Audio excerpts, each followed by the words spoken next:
Rare caddies from China that were used to transport teas of very high quality and of great value. They're beautifully crafted, lacquer, hand-painted pieces bearing rare Chinese inscriptions on them. In fact, the inscriptions were used exclusively to define very high-quality teas. The precious drink did not arrive in Europe until the 17th century. The first ship to officially transport tea entered Amsterdam in 1606. 50 years later, Louis XIV organized an expedition to Asia with the aim of initiating trade relations in the spice and medicinal infusion trades. One of the passengers on board was a certain Nicolas Mariage. Their passion for tea got handed down through the generations. There was Nicolas Mariage, Jean-François Mariage, Auguste Henri, and Edouard. From father to son, it was passed on from generation to generation.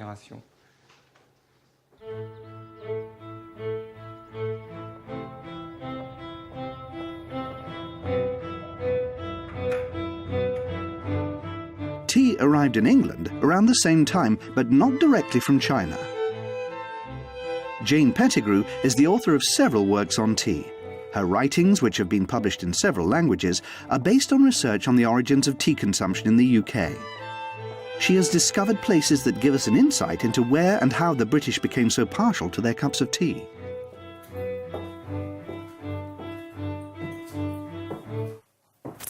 Well, we're here at Ham House, which in the 17th century was the home of the Duchess of Lauderdale. And she was one of the most wealthy and fashionable ladies of her time. And this little room, her private closet, was the room where she actually served tea to her close family members, to her friends. And probably the most important person who sat in this room using these actual chairs, taking tea off this little table with the Duchess, was the Queen. Charles II married Catherine of Braganza. She came from Portugal, where tea was introduced by a missionary returning from China. When she came to England to marry the king, she brought with her a little box of tea and she started serving the tea for her lady friends at court and really set the fashion.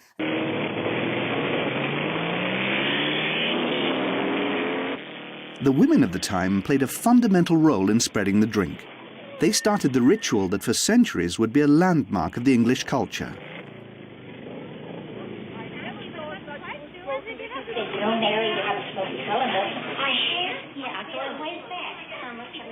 And you thought tea was just for weak little old ladies. Not Salada. It's the tea you can make strong. Just steep the tea bag a few minutes instead of a few seconds. Salada doesn't get bitter. It's blended from choice Ceylon and Indian teas. It gives you a deep, rich, stimulating brew. And you thought tea was just for weak little old ladies. Try Salada.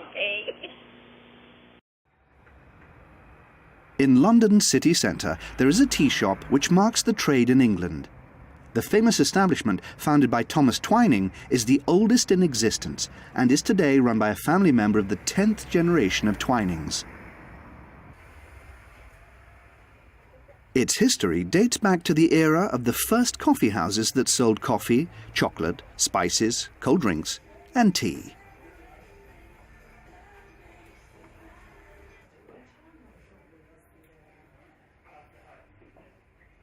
Tom's Coffee House was immensely popular thanks to the sale of loose tea. Coffee houses were very much the kingdom for men to go in and smoke and talk about business and read the newspapers. It was not a place that women ever went into. So when Thomas Twining opened his store here, it was actually quite different from those coffee houses. It was much more respectable, much more elegant, and it was perfectly acceptable for ladies to be driven up to the outside of the store in their horses and carriage. They would come inside, they would actually talk to Thomas about the teas they wanted to buy and choose their tea carefully and then take it home for private brewing. Thomas Twining made up blends for his clients. Still today, one of the best known is Chinese gunpowder.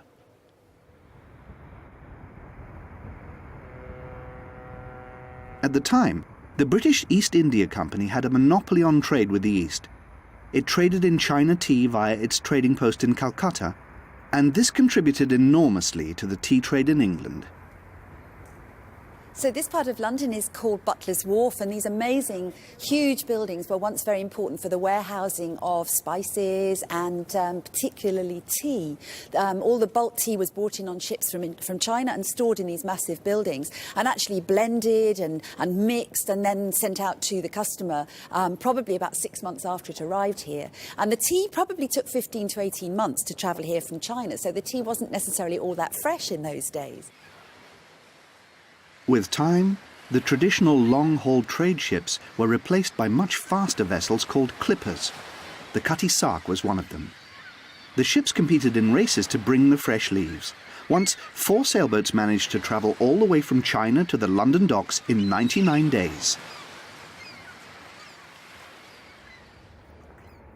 We were actually spending a huge amount of British silver on tea from China, and China was still the only country that was commercially producing tea. So we were trying to redress our balance of payments, but there was really nothing that the Chinese wanted from us. They didn't want our wool goods or our cotton goods or our iron goods. The only thing that we had that we could sell into China was actually an illicit substance called opium.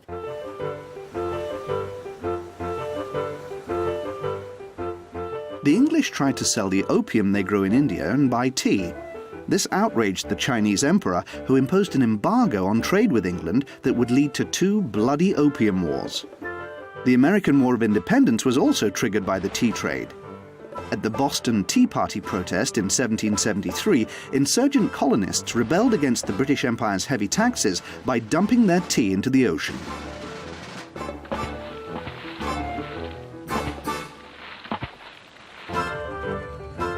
With steam engines and the opening of the Suez Canal, tea could reach London in a mere 45 days.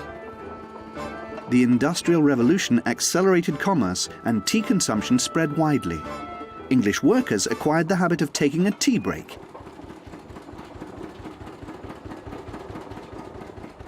In 1889, an Irishman called Thomas J. Lipton ventured into the tea trade.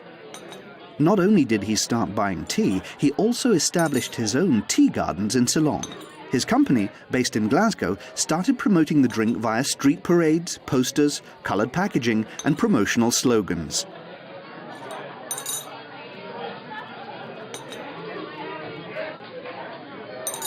In 1909, he sponsored the first world football competition in Turin, Italy, and for 30 years was involved in the sporting competition that boasted one of the widest media coverages of all.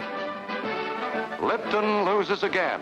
It's 1920 and the race for the America's Cup is on.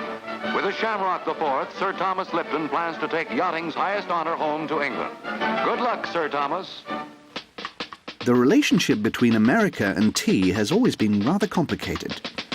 Tea cultivation was tried in the United States, but it proved to be uneconomical. America's contributions to the world of tea have been mostly in the art of preparation. That refreshing standby iced tea was introduced on a scorching day in 1904 at the St. Louis World's Fair. The tea bag came next. People no longer had to strain tea leaves from their favorite beverage. The final revolution occurred with instant tea. Finely brewed tea is dehydrated and packed in jars, requiring only water to restore it to its original form.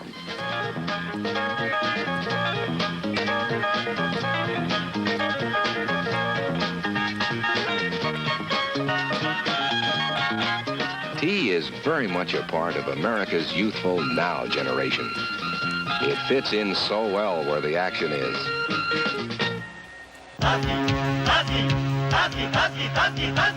अरे अन्नो जल्दी आ तो ताजगी लेके आ आजा आजा आजा आजा अन्नो ताजगी दे दे ताजगी दे दे अन्नो ताजगी लाई टाटा की चाय लाई बागानों से चुनी फैक्ट वही दी है अपनी बागानों में फील हुई है ताजगी का असली मजा टाटा की चाय में है ये घुला असली ताजगी दे दे टाटा की चाय ले ले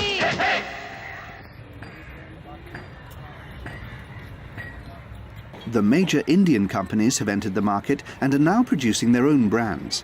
Tea was one of the country's largest sectors of exports, but today their domestic market is booming. India produces almost 1 billion kilos of tea a year.